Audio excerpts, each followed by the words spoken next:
I just love the fact that I can do simple shit like this and trigger straight men, you know? I love the fact that I have the power to change the chemical reaction of a straight man's brain by doing simple shit like this or by simply existing. How powerful is that? Okay. So since morning, I think I might have received like 400 plus DMs where both men and women telling me to go back to Pakistan. No comments, but the only thing that should be leaving this country at this point of time is your rotted brain and your Islamophobia, probably because my name is Riyaz Salim and I said no innocent life should be taken. 6 പേരുടെ ജീവനെടുത്ത് 25 ഇന്ത്യക്കാരുടെയും ഒരു നേപ്പാളിയുടെയും ജീവനെടുത്ത ഒരു വലിയ കൂട്ടക്കുരുതിയിൽ India തിരിച്ചടിക്കുമ്പോൾ, അതും ഒരു സിവിലിയന്റെ രക്തം പോലും ചിന്താതെ തിരിച്ചടിക്കുമ്പോൾ, യുദ്ധം എന്ന് പറയുന്നത് എന്തോ ഒരു വലിയ സംഭവമാണെന്നും നിങ്ങൾ സമാധാനത്തിന് വേണ്ടിയാണ് നിങ്ങൾ ഇപ്പോൾ പ്രാർത്ഥിക്കേണ്ടതെന്നും ആഗ്രഹിക്കേണ്ടതും എന്ന നിലയിൽ പ്രചരിപ്പിക്കുന്നത് കാണുന്നതിനകത്ത് എനിക്കൊരു അസ്വസ്ഥതയുണ്ട്.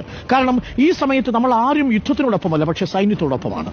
കാരണം ഈ രാജ്യത്തിന്റെ സുരക്ഷിതാവസ്ഥയെ അനുനിമിഷം ദുർബലമാക്കിക്കൊണ്ടിരിക്കുന്ന രാജ്യമാണ് പാകിസ്ഥാൻ. അതുകൊണ്ട് ഞാൻ പറയട്ടെ, ഇത്തരത്തിലുള്ള ഒരുപക്ഷെ ഏതെങ്കിലും തരത്തിൽ ചില താല്പര്യങ്ങളുടെ, സങ്കുചിതമായ താല്പര്യങ്ങളുടെ പേരിലുള്ള ആശയപ്രചരണങ്ങളിൽ ആരും വീണു പോകരുത് എന്ന് തന്നെയാണ് എനിക്ക് നിങ്ങളോട് പറയാനുള്ളത്. ലേറ്റസ്റ്റ് ആയിട്ട് റിയാസ് സലീമിനെ പറ്റി അറിയാൻ സാധിച്ചിട്ടുള്ളത്, റിയാസ് സലീമിനെതിരെ ഒരു സ്ത്രീ കേസ് കൊടുത്തു എന്നുള്ളൊരു കാര്യമാണ്. എന്താണ് സംഭവം എന്ന് പറഞ്ഞാൽ, റിയാസ് സലീം കുറച്ച് ദിവസങ്ങൾക്ക് മുമ്പ് ഒരു ഇൻസ്റ്റാഗ്രാമിൽ പോസ്റ്റ് ഇട്ടിട്ടുണ്ടായിരുന്നു. ആ ഒരു പോസ്റ്റ് എന്ന് പറയുന്നത്, ഇന്ത്യ പാകിസ്ഥാനിൽ നടത്തിയ അറ്റാക്കിൽ കുറേയധികം സിവിലിയൻസ് മരിച്ചുപോയി, അതിൽ കുട്ടികളൊക്കെ ഉണ്ട് എന്ന് പറഞ്ഞ് പാകിസ്ഥാൻ നടത്തിയ ഒരു ഫേക്കായിട്ടുള്ള ഒരു ന്യൂസ് എടുത്തു വെച്ച് തൻ്റെ ഇൻസ്റ്റാഗ്രാമിൽ പോസ്റ്റ് ഇട്ടിട്ട് പറയുന്നുണ്ടായിരുന്നു, ഇന്ത്യ ഇതാണോ പീസ് എന്ന് പറഞ്ഞ് ഉദ്ദേശിക്കുന്നത്, ഷെയിം എന്ന് പറഞ്ഞിട്ടായിരുന്നു ആ ഒരു സ്റ്റോറി ഇട്ടിട്ടുണ്ടായിരുന്നത്.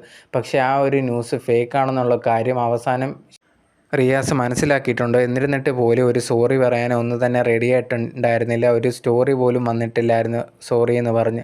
അതിനുശേഷം ഉണ്ടെങ്കിൽ കുറേയധികം കേസും കാര്യങ്ങളുമായിട്ട് ഈ ഒരു യുവതി മുമ്പോട്ട് പോകുന്നു എന്നറിഞ്ഞതും റിയാസ് ഉണ്ടെങ്കിൽ ഒരു പോസ്റ്റുമായിട്ട് വന്നിട്ടുണ്ടായിരുന്നു. ഞാൻ പറഞ്ഞ കാര്യങ്ങൾ വളച്ചൊടിക്കുന്നു, ഞാൻ ഉദ്ദേശിച്ചത് ഇതല്ല എന്ന് പറഞ്ഞിട്ടൊരു പോസ്റ്റ് ഇട്ടിട്ടുണ്ടായിരുന്നു. പക്ഷേ അതിൽ ക്ഷമ ചോദിക്കുന്ന രീതിയിലോ അല്ലെങ്കിൽ ഫേക്കായിട്ടുള്ള ന്യൂസ് എടുത്ത് വെച്ച് ഇങ്ങനത്തുള്ള കാര്യങ്ങൾ പറഞ്ഞതിനെക്കുറിച്ച് ഒന്നും തന്നെ പറഞ്ഞിട്ടുണ്ടായിരുന്നില്ല. പുള്ളിക്കാരനുണ്ടെങ്കിൽ നേരെ ഉണ്ടെങ്കിൽ ഇത് കണക്ക് ഞാൻ പറയുന്ന കാര്യങ്ങൾ തെറ്റാക്കി ആൾക്കാർ പറയുന്നു എന്നുള്ള കാര്യം പറഞ്ഞിട്ട് അങ്ങനെ തന്നെ പോവുകയാണ് ചെയ്തിട്ടുണ്ടായിരുന്നത്. പക്ഷേ എന്നിരുന്നാൽ പോലും ഈ ഒരു കാര്യം സ്റ്റോറി സ്ക്രീൻഷോട്ട് എടുത്ത ഒരു യുവതി ഉണ്ടെങ്കിൽ ഇവനെതിരെ കേസ് കൊടുത്തേക്കുവാണ്.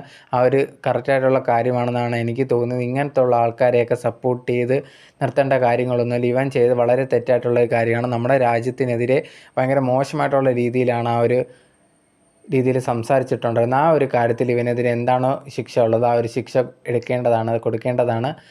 അതവനെ കറക്റ്റായിട്ടുള്ള രീതിയിൽ ആ ശിക്ഷ കിട്ടുമെന്ന് വിചാരിക്കുന്നു. അതുപോലെ തന്നെ കുറേയധികം പേര് ഇതേ കണക്ക് ഇന്ത്യക്കെതിരെ സംസാരിച്ചു. അതും കേരളത്തിൽ നിന്ന് ഒരു പയ്യനെ വരെ, ഒരു വ്യക്തിയെ വരെ ഇതേ കണക്ക് അറസ്റ്റ് ചെയ്തിട്ടുണ്ടായിരുന്നു. എന്തായാലും ഇവരെ പോലുള്ളവർക്ക് കറക്റ്റായിട്ടുള്ള ശിക്ഷ കിട്ടണമെന്നാണ് ഞാൻ ആഗ്രഹിക്കുന്നത്.